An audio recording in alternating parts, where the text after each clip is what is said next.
Hello बच्चों। मैं आज आपको ये जानकारी देना चाहती हूँ कि किस प्रकार हम परीक्षा में 80 में से कम 50 या 60 अंक प्राप्त कर सकते हैं। और यह वीडियो बनाने का मेरा मुख्य उद्देश्य यह है कि हर विद्यार्थी परीक्षा में आसानी से उत्तीर्ण हो। इसके लिए मैंने आपके पाठ्यक्रम में से हर पाठ में से कुछ मुख्य प्रश्न तैयार किए हैं, जिससे आपको परीक्षा में सहायता मिल सके। आइए, सबसे पहला पाठ है हमारा वास्तविक संख्याएं। 9वीं कक्षा में हम संख्याओं के बारे में संपूर्ण जानकारी ले चुके हैं। इस पाठ में हम मुख्यतः परिमेय और अपरिमेय संख्याओं के बारे में जानेंगे। इस प्रकार के प्रश्न हमारी परीक्षा में आ सकते हैं कि कौन सी संख्या परिमेय है या नहीं है, या फिर यह भी आ सकता है कि √5 को एक अपरिमेय संख्या सिद्ध कीजिए। लघुत्तम, महत्तम, इस प्रकार के प्रश्न पहले पाठ से आ सकते हैं। अब हमारा दूसरा पाठ है बहुपद। 9वीं कक्षा में हमने पढ़ा रेखिक बहुपद, द्विघात बहुपद, त्रिघात बहुपद इत्यादि। अब हम उनके शून्यंक अथवा मूल ज्ञात करेंगे। इसमें हम बहुपदों के शून्यंकों और गुणांकों के संबंध की भी जांच करेंगे। इस पाठ में से शून्यंक निकालने आएंगे, जो कि हम गुणनखंड विधि द्वारा निकाल सकते हैं। शून्यंकों का योगफल, शून्यंकों का गुणनफल, अर्थात द्विघात बहुपद किस प्रकार बनता है, यह भी आ सकता है।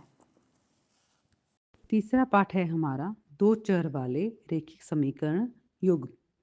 इस पाठ में हम दी गई सारणी की मदद से पाठ को अच्छे से समझ सकते हैं और दिए गए प्रश्नों को हम कर सकते हैं। प्रतिस्थापन और विलोपन विधि द्वारा दो चर वाले रैखिक समीकरणों को आसानी से हल कर सकते हैं और वास्तविक जीवन की घटनाओं से भी जोड़ सकते हैं। चौथा पाठ है हमारा द्विघात समीकरण। हम मूलों की प्रकृति जानकर उनका हल निकालेंगे। विविधकर क्या होता है, ये सब जानेंगे। पांचवा पाठ है हमारा समांतर श्रेणी। इस पाठ में हम पहला पद, सारवंतर, सामान्य पद का सूत्र आदि सब जानेंगे। इसमें समांतर श्रेणी के पदों का योग निकालने का प्रयास करेंगे। अगला पाठ है हमारा त्रिभुज। इस पाठ में हम ये सीखेंगे कि त्रिभुजों को किस प्रकार समरूप दिखाया जा सकता है और समरूपता के नियम क्या हैं, और जो इस पाठ में दिए गए प्रमेय हैं त्रिभुजों के आधार पर उनका प्रयोग करेंगे। सातवां पाठ है हमारा निर्देशांक ज्यामिति। इस पाठ में हम दो बिंदुओं के बीच की दूरी निकालेंगे, मध्य बिंदु ज्ञात करेंगे और अनुपात निकालेंगे विभाजन सूत्र द्वारा निर्देशांकों की मदद से। आठवां पाठ है हमारा त्रिकोणमिति। 9वीं कक्षा में हम समकोण त्रिभुज के बारे में अध्ययन कर चुके हैं। पाइथागोरस प्रमेय का प्रयोग कर हम त्रिभुज की भुजाएं निकाल सकते हैं आसानी से।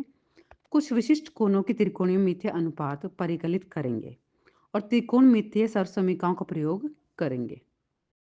9वां पाठ है त्रिकोणमिति के अनुप्रयोग। इस पाठ में हम जानेंगे कि त्रिकोणमिति का प्रयोग हमारे आसपास के जीवन से किस प्रकार जुड़ा होता है और कहाँ कहाँ उसका हम प्रयोग करते हैं। पाठ है वृत्त। वृत्त से संबंधित जानकारी हम कक्षा 9वीं में ले चुके हैं। अब हम स्पर्श बिंदु से संबंधित प्रमेय का प्रयोग करना सीखेंगे और प्रश्नों का हल करेंगे।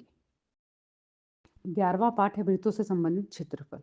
इस पाठ में हम वृत्त से संबंधित सभी क्षेत्रफल ज्ञात करेंगे, जैसे कि लघु वृत्तखंड, दीर्घ वृत्तखंड और लघु और दीर्घ त्रिज्यखंड का क्षेत्रफल निकालेंगे। 12वां पाठ है हमारा पृष्ठीय क्षेत्रफल और आयतन।